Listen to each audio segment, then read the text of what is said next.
So, James O'Brien's back on our screens. Well.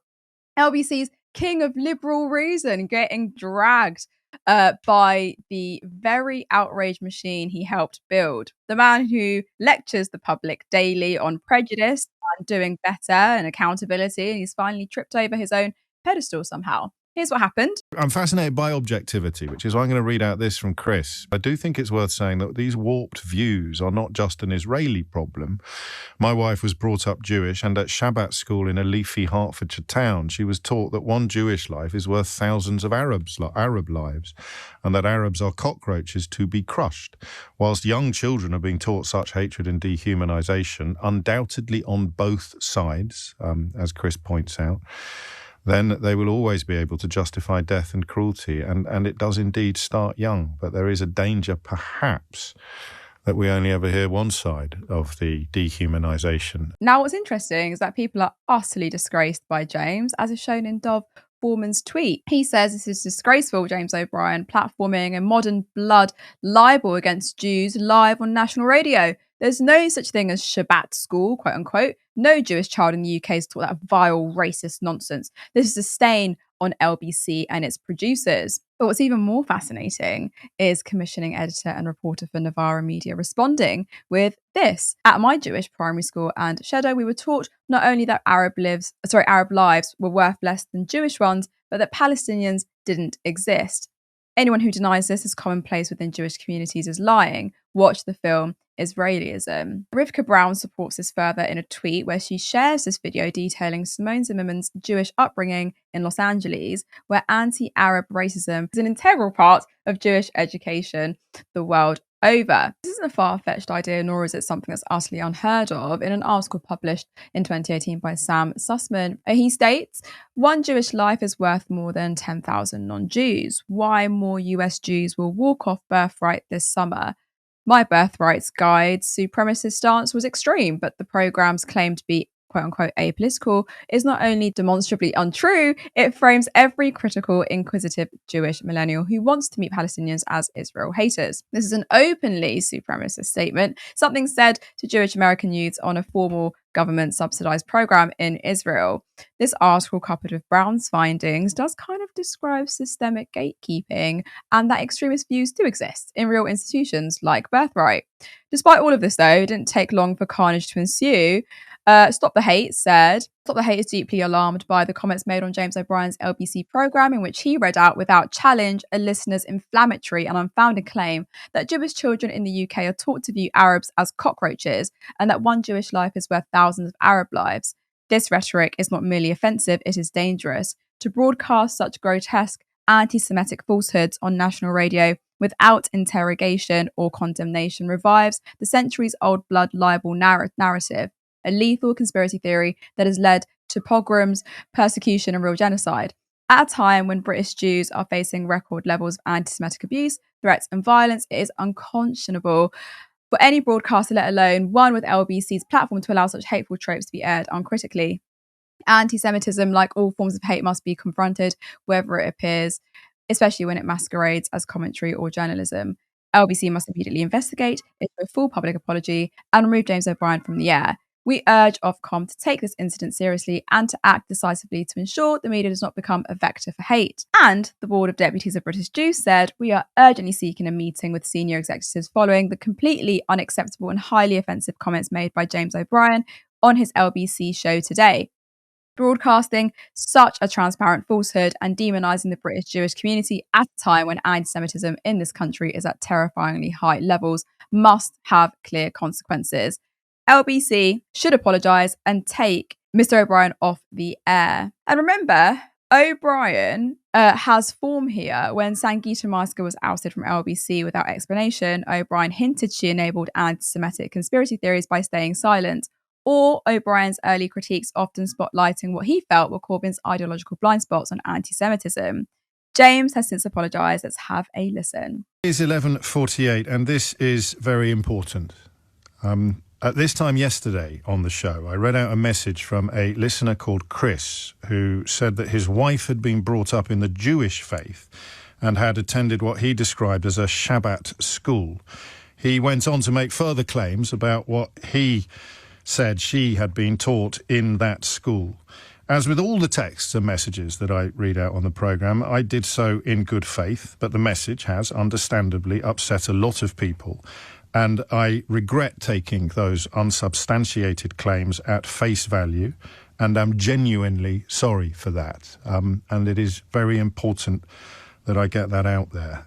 And thank you for your attention. I want to get Curtis in. Curtis, what are your thoughts? I know you have a lot of opinions about James O'Brien, but does this shift him slightly? What do you think?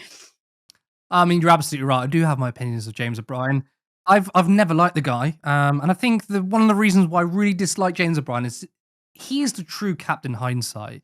He is someone who always has the correct opinion when it's far too late.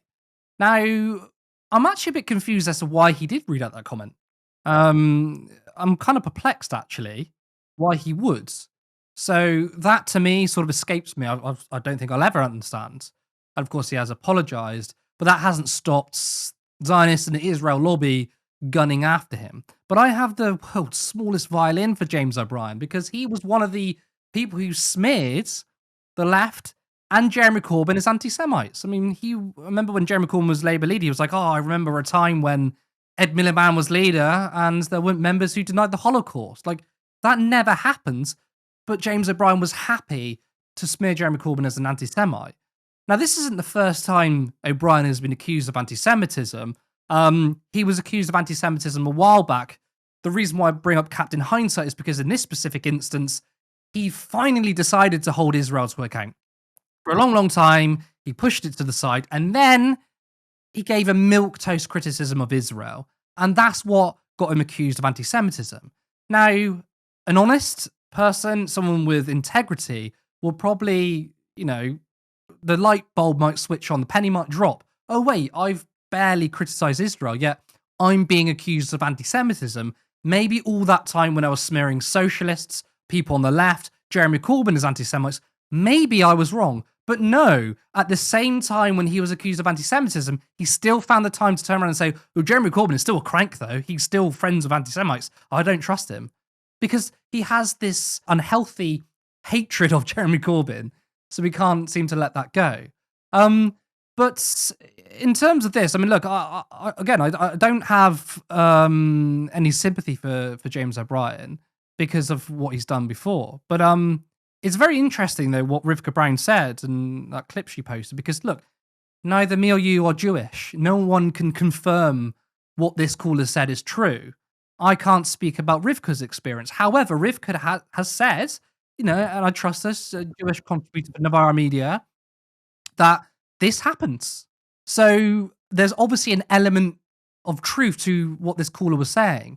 Now, it's absolutely true that we know many Israeli politicians say these kinds of things. And Zionists want a Jewish supremacy state. They want an ethno-state. So it's absolutely true that people hold this opinion. Whether that's taught at schools or not, I really don't know. But I think it's an important conversation to have, because if it's true, right, if Jewish people are taught that Muslims are inferior and Arabs are inferior, we should investigate that. Now, if we investigate it and it's largely not true, then you can say this is, a smear against Jewish people, right? But of course, those that are attacking James O'Brien, I don't listen to them because their criticisms aren't in good faith. If it was someone who has been heavily critical of Israel, then turned around and said, I think it's irresponsible for James O'Brien to platform this caller or repeat the comments because that could paint all Jewish people with the same brush, I'd understand that. But when it's the board of deputies and all these other organizations coming out and saying, James O'Brien is disgusting anti-Semite, I think is a load of bullshit. But once again, I want to refer to people like Ben Gvir, Smotrich, Benjamin Netanyahu, who have said things that are so disgusting, I don't really want to repeat, really. I mean, they've said stuff like Palestinians are animals. They just look like humans. Genocidal rhetoric and Jewish supremacy rhetoric.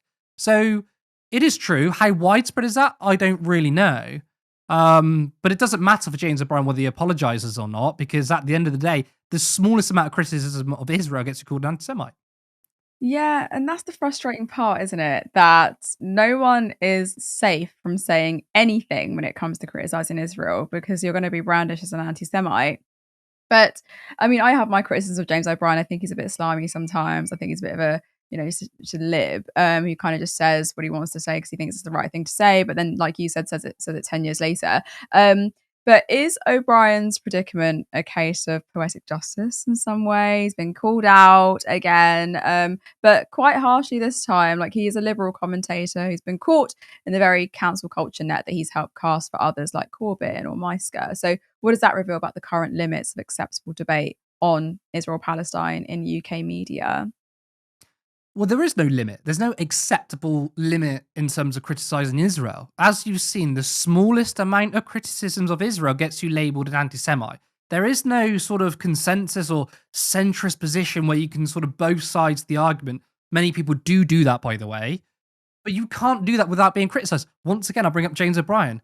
The minute he started criticizing Israel and calling out their war crimes, again, not very strongly, still sort of, milquetoast criticisms, he was getting accused of anti-Semitism.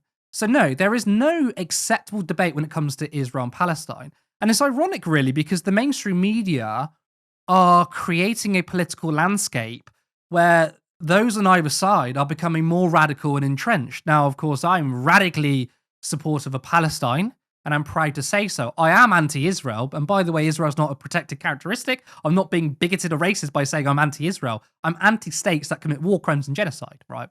But when you create a political landscape where someone who considers themselves in the middle, who says like, I think we should probably hold Israel to account, they then get accused of anti-Semitism, and for them, it's only going to push them to the side. Either they become more pro-Palestinian because they look at other people who are on our side who have been accused of anti-Semitism and then think, okay, well, maybe they have a point, and they become a bit more radical or they have a bit more conviction in their politics, or they go the other way and say, I don't want to be criticized as an Israel hater, and they just become pathetic Zionists.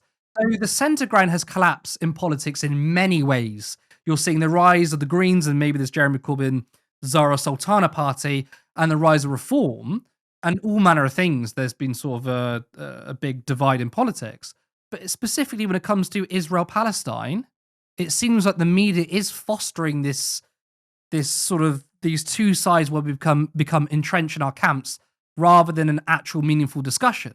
I mean, if I go on TV or people go on TV and try and have a discussion or talk about a genocide, it's not a discussion. It's, well, you're obviously wrong. It's blood libel, yada, yada, yada. Yeah, they're always quite counterproductive conversations. But like you said, I'm very surprised that James O'Brien even read that out in the first place. So I also want to say about Sangeeta Meisker, I feel like we shouldn't have this segment without discussing Sangeeta. Exactly. Sangeeta, by the way, we can say she's been legally silenced by LBC. And of course, I don't know any ins and outs of it, by the way. It's my opinion she's been legally silenced, right? I think that's pretty obvious, but again, who knows?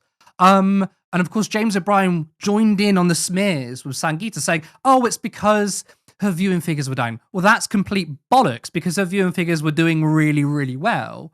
So he joined in on the chorus on Sangeeta Meisker being let go from LBC, which again, my opinion is it was absolutely because she was holding Israel to account, and she was being quite ferocious in it as well, not sort of this milquetoast liberal like James O'Brien. So he joined in on that, and now he's getting labelled the same. So poetic justice?